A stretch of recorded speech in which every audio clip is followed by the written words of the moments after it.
Ladies and gentlemen, welcome back to the channel. Today's video is it's not a video I was planning on making. It was a video that's very unexpectedly now being made, considering the news that's broken over the past 24 hours to do with the situation that you've already seen in the title of the video, so why keep it in suspense?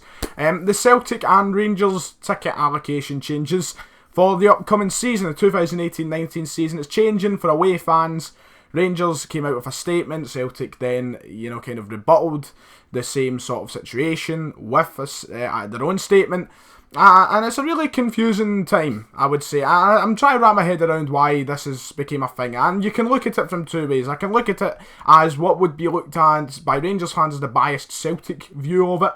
Or I could look at it from what is, according to Rangers, the real situation and why they have changed their ticket policy. So we'll start where it did start, and that's with Rangers. So basically, if you're unaware, and you're probably all aware by now because it's been spoken about everywhere, Twitter, Facebook, you can't miss it. It's been on news and the papers. Basically, Rangers have decreased their away ticket sections for Celtic fans by a large margin, but altogether every team is going to get 800 tickets heading to Ibrox next season when they go to an away game, which is reasonable for the majority of teams in the league, because let's be honest, how many away fans from Hamilton go to the away games? Not many. You look at Celtic Park and you see the Hamilton section, and there's you're lucky if you're breaking 100 or 200 people in there. So yes, it makes sense in that, but they're cutting Celtic's ticket allocation from 8,000 tickets to 800 to, and I quote, meet the demand for season tickets, which I think is, on one level it could be true. We're looking at two clubs here which are massive, bigger than any club in Britain when it comes to terms of support. They're the two biggest clubs in Britain, Celtic and Rangers, for drawing their crowds and such. Maybe only battled by Manchester United. They're two massive teams. So yes, there is always going to be a season ticket demand, but I mean, to cut so drastically, a section of away support from 8,000 to 800. You really do need to. Sometimes, I don't like to come on my channel and be biased. I try my best not to, but you've got to think to yourself: is this genuinely the humiliation getting to Rangers, getting to Dave King, getting to the board? Is it annoying them? Is it annoying them knowing that every time we go to Ibrox, we are taking the place over? Because that is what's been happening for the past 2 years now. We've went to Ibrox. They are yet to give us a viable threat. They're yet to beat us. They're yet to take points from us at Ibrox, and we have embarrassed them time and time again, humiliated them. And I think this could be a big part in the decision to take away so many tickets. Now, I would understand, honestly, if they said, we're cutting it from 8,000 to 5,000.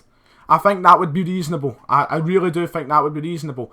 But the fact it's gone from 8,000 to 800 is very, very questionable. In the past, before the stadiums became so modernised and rebuilt and such, you are looking at massive away crowds for Celtic and Rangers fans, more than 8,000. So how's it got to the point where Rangers need to have only 800 to meet season ticket demands? Because every week there is not going to be so Ibrox holds, 52,000 or something, 50,000. So they're saying every week there is going to be 50,000 season ticket holders in that stadium. Not a chance. And that's the same at Celtic Park. We sell 50,000 season tickets. Doesn't mean week in, week out there's going to be 50,000 there. You see games, you're lucky there's 30,000 there. And it's the exact same at Ibrox, and obviously it's bigger for an Old Firm game, but surely the away support should be, for such a big club and such a big game, the away support should be allowed to go. These tickets are now genuinely gold dust. They are going to be worth a fortune for Celtic fans and Rangers fans, vice versa, because Celtic have came out and rebutted it.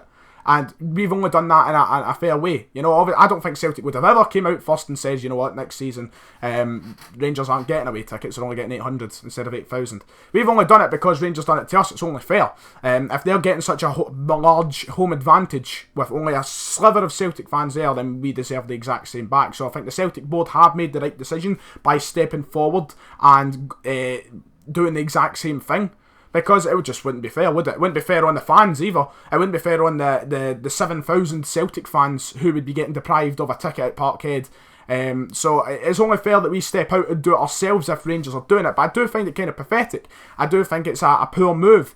It's going to kill the atmosphere of the game by quite a margin, I think. And I've seen a few tweets relating to that. And I think it's true, you know, a big part of the game is the whole point of the atmosphere is the crowds trying to out-sing each other. And obviously you've got that battle of 40,000 Rangers fans versus 8,000 Celtic fans. But, you know, that is what helps the 8,000 away supporters in both venues trying to out-sing, trying to get their voices heard above the home crowd is a part of the atmosphere. That cannot be created with 800 people, unless we're up, you know, 3 or 4-0, then it's going to happen. We'll out-sing Ibrox as usual. But, I mean, you know, it's going to be difficult to create such an atmosphere at these games now. Hampden is going to have that atmosphere, of course, because it's a 25,000 split. But at Celtic Park and Ibrox, are we going to get the same atmosphere as usual? Yes, it'll be a party and atmosphere for Celtic fans as usual, I'd expect. But are you still going to get that, you know, that bitterness and that little bit of fight that you like to have with the Rangers fans? Are we still going to get that? You know, the fierce competition that you like to see, is it still going to be there? I feel like the Rangers have took a very bad step and a very bad move by bringing this in. And I don't know what it shows about them. I really don't. And how... That is like the 9th video in a row. The question is, how long is it going to last?